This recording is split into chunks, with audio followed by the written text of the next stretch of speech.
जब जुल्मी तुम जुल्म करेगा कब तक सिला तान की, सोची जनता उठ के खड़ी है, फिक्र नहीं है जान की। धन वाला होशियार हम सब हैं तैयार, बिना कफन की लाश दफन है या कैसे बर्दाश्त करूं। जेल खेल है काला पानी, यह सरकार की नठेलियां। जब चिराग पान लेने वाले आवे तुमको काला झंडा दिखाने के लिए पीछे। आज गली गली में 10 पासवान को हमने प्रथम बार देखे हैं। आज मालूम हुआ था जो प्रिंस जी आ रहे हैं। हमने अभी तुरंत बाजार से जा रहे थे, हमारे बबलू जी कहे आज 10,000 जी को मान लीजिए पदार्पण है। दासो भाई कहे थे कि आज 10,000 जी और प्रिंस जी का हमने कहे कि हमारी ये सौभाग्य है बाजीपुर की धरती पर युवाओं को, ऐसे युवाओं को जो हमने कभी देखा है नहीं, हम कम से कम अपने मंच पर उनको स्वागत करने का मान लीजिए हमारे सबसे बड़ा सौभाग्य है। और मैं इतना ही वाणी बोलकर अपनी वाणी का विराम लेता हूँ। जय हिंद, जय भारत।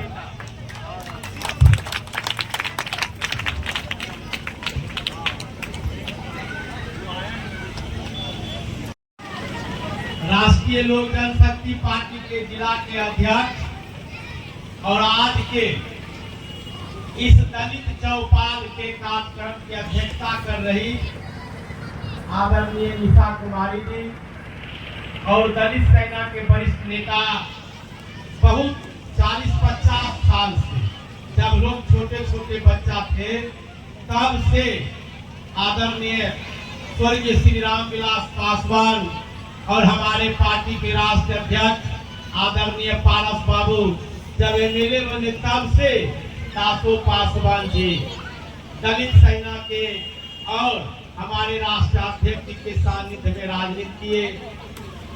और इस मंच पर उपस्थित दलित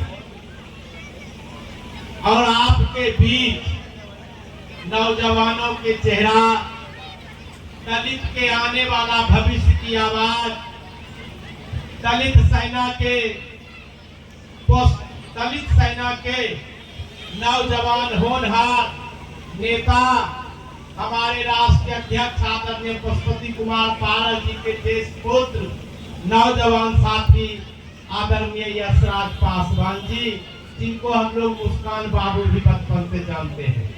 आपके मंच पर पूरे बिहार के दलित सेना के प्रांतीय अध्यक्ष, नौजवान साथी, आन बान शान और विपरीत परिस्थिति में हमारे राष्ट्रीय अध्यक्ष और पार्टी के लिए 24 घंटा दिन रात अपना तन मन धन न्यौछावर करने वाले आदरणीय घनश्याम दाहा जी और हमारे सामने माताएं एवं बहनें, नौजवान दोस्तों, हम सब आपको मुस्कान बाबू यशराज पासवान के समक्ष मैं संजय यादव आपका अभिवादन करता हूँ। साथियों, पूरे हिंदुस्तान में और हिंदुस्तान के बाहर बाबा साहब भीमराव अंबेडकर के बाद हिंदुस्तान जो दुनिया का सबसे बड़ा लोकतांत्रिक देश है, श्रद्धेय रामविलास पासवान दुनिया का नेता बने। आदरणीय रामविलास पासवान दुनिया का नेता इसलिए बने कि उनके भाई आदरणीय पशुपति कुमार पारस पटना में बैठ करके उनके राजनीतिक जीवन का शिल्पकार, कहानीकार, कथाकार और कारपेट बनाने का काम करते थे। आदरणीय पशुपति कुमार पारस पूरे हिंदुस्तान में एक संगठन करता और कम बोलने वाले नेता, काम ज्यादा, अधिकार की बात ज्यादा करने वाले के नाम से जाने जाते हैं।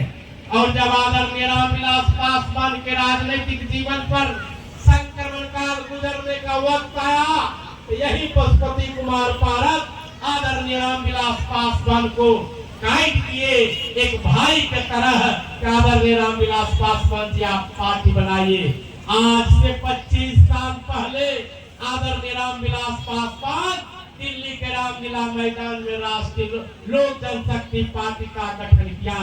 अगर यदि पशुपति कुमार पारस स्वर्गीय रामविलास पासवान का अनुज न होता, भाई न होता, तो रामविलास पासवान को पूरे हिंदुस्तान में जो सेकेंड अम्बेडकर की उपाधि दिया जाता है, नहीं दिया जाता, नहीं होता।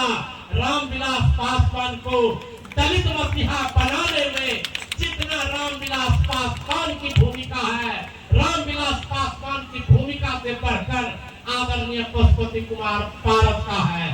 जब जब हिंदुस्तान के राजनीति में रामविलास पासवान को माता एवं बहनों सत्ता में मौका मिला काम करने के लिए, यह बेगूसराय है, बिहार में बेगूसराय भौगोलिक दृष्टिकोण से बहुत मजबूत जिला है और भौगोलिक दृष्टिकोण के साथ साथ इस इलाके में पासवान की संख्या नालंदा और जहानाबाद और हाजीपुर के बाद होता है। बेगूसराय में मुंगेर और बेगूसराय का जो गंगा पुल बना, आदरणीय रामविलास पासवान पशुपति कुमार पारस के रिकमेंडेशन पर जब देवगौड़ा हिंदुस्तान का प्रधानमंत्री था तो मुंगेर और बेगूसराय का गंगा पुल बना। खगड़िया से अलौली जाने में पहले 7 घंटा लगता था, 6 घंटा लगता था और वही आदरणीय पशुपति कुमार पारस, आदरणीय रामविलास पासवान जब रेल मंत्री थे तो उन्होंने निर्देश दिए थे कि खगड़िया से हसनपुर और हसनपुर से दरभंगा तक का रेल लाइन बनाइए। तो पशुपति कुमार पारस रामविलास पासवान के शिल्पकार थे। महाभारत में कहा गया है, अधिकार खोकर बैठ रहना, अधिकार खोकर बैठ रहना यह बड़ा दुष्कर्म है, या अर्थ अपने बंधुओं को दंड देना धर्म है। आज यासराज पासवान महाभारत की उस युक्ति को लागू करने के लिए बेगूसराय के सरजमीन पर आए। अधिकार मांगने की चीज नहीं होती है, अधिकार झपट्टा मार करके छीन लेने की चीज है। जब पार्टी 2 भाग बांटा, वंश का जो बेटा होता है, वंश का जो औलाद होता है, वह वंश के बारे में सोचता है, समाज के बारे में सोचता है। आदरणीय पशुपति कुमार पारस दलित समाज के लिए सोचते हैं, दलित नौजवान के बारे में सोचते हैं। आज बिहार में दलित का हत्या होता है, बलात्कार होता है, कहाँ चिराग पासवान जाता? ये चिराग पासवान दलित के हक और हकूक के नाम पर अन्याय और अधर्म करता है। उसी और अन्याय और अधर्म के खिलाफ आपके अधिकार की रक्षा के लिए, दलितों के मान सम्मान के लिए इस महाभारत के कुरुक्षेत्र में यशराज पासवान जी आए हैं। हमारे राष्ट्र अध्यक्ष के ज्येष्ठ पुत्र हैं। जब बाप का जूता बेटा के पांव में हो जाता है तो बेटा ही वंश और समाज और संगठन का उत्तराधिकारी होता है। ये यशराज पासवान को ऊपर वाले के दुआ से किसी प्रकार की कोई तकलीफ नहीं है, लेकिन ये व्यक्ति आदरणीय पशुपति कुमार पारस अपने समाज के लिए, अपने दलित समाज के लिए, दलित महिलाओं के लिए, दलित नौजवानों के लिए चौकीदारी, दफादारी हमारे पासवान समाज का एक नौकरी का जरिया था। नीतीश कुमार दफादारी, चौकीदारी को समाप्त कर दिया।